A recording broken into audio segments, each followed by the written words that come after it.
nephew, Peter Murphy, makes peppermint bark every year around the holidays, and we're just so happy to get it.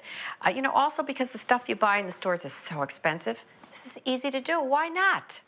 So we're going to start with the peppermint candies here. You need about 35 or 40 for this recipe.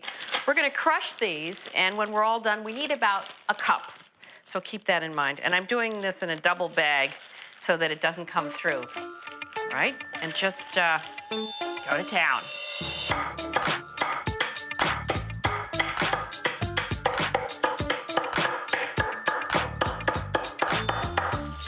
Oh, one little guy, I missed him. Take that. There we go. So we need to save, about a quarter or a third of this for the top. I know that it's a cup because I've measured it before. So we'll set this aside and go on down and get going with the chocolate. Now, there's two different kinds of chocolate in this. We're using dark chocolate, bittersweet, and white chocolate. So I've already melted 12 ounces of dark chocolate here. This is bittersweet. And there's many different kinds of bittersweet you can buy these days. You can see them in the little bars.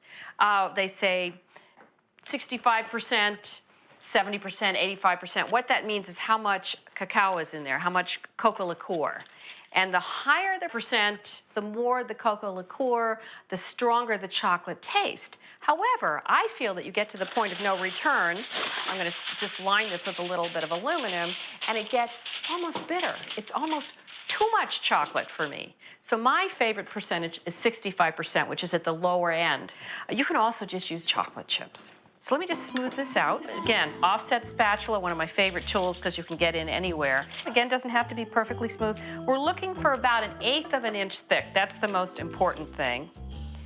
And then we're gonna pop this into the fridge to set up a little bit because the top layer is gonna be white chocolate. And this takes, you want to put it in the fridge for about 7 to 10 minutes to set up. If I did that any longer, if I left it in there like 20 minutes, you want to let it warm up a little bit at room temperature because the cold chocolate layer, you go spread white chocolate on it. If it's too cold, the white chocolate won't stick. We need 12 ounces of white chocolate too. It's equal parts dark and white chocolate. Now, white chocolate is not really true chocolate.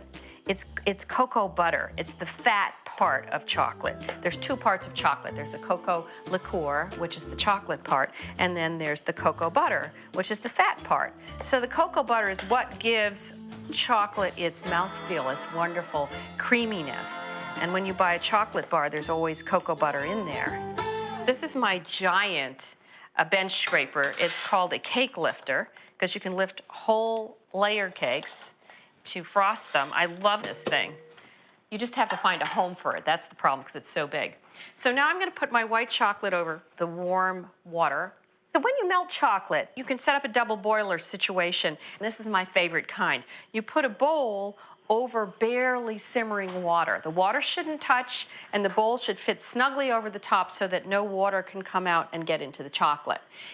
Chocolate doesn't like water. What happens is if the liquid comes out, the steam comes out and gets into the chocolate will seize up.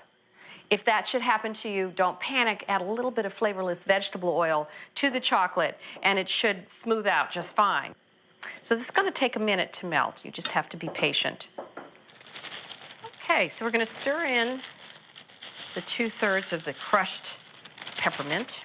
That's so pretty right away, just that. And I cool down the white chocolate. You want it to be less than warm. Let me get the dark chocolate layer out.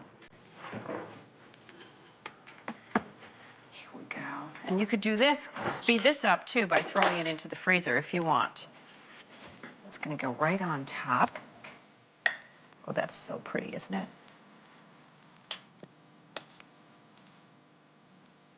And then you just want to spread it all the way to the edge using your trusty offset spatula.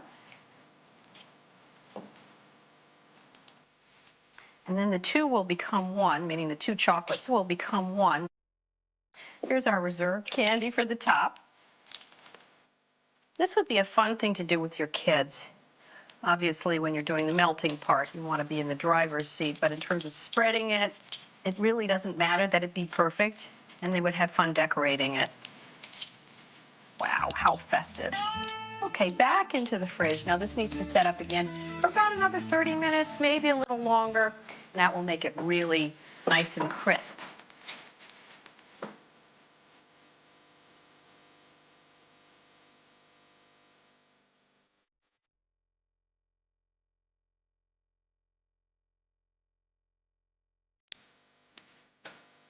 Oh, should be ready to break. Let's just try it. It's so nice, it comes right off the foil. There we go. It's sort of fun because some of it comes off on your hands too. And you just have to lick your hands. Oh. All right, now let me show you how I made my package. I just took a regular tin, you can buy them in bulk, and took a pretty piece of ribbon and just tied it around the outside. Got a little sticker of a gift card and hand wrote just a little greeting. And there you go. I recommend, if you haven't tempered the chocolate, keep these in the fridge and they'll stay nice and crisp and tasty, okay? So, happy holidays. Special gift.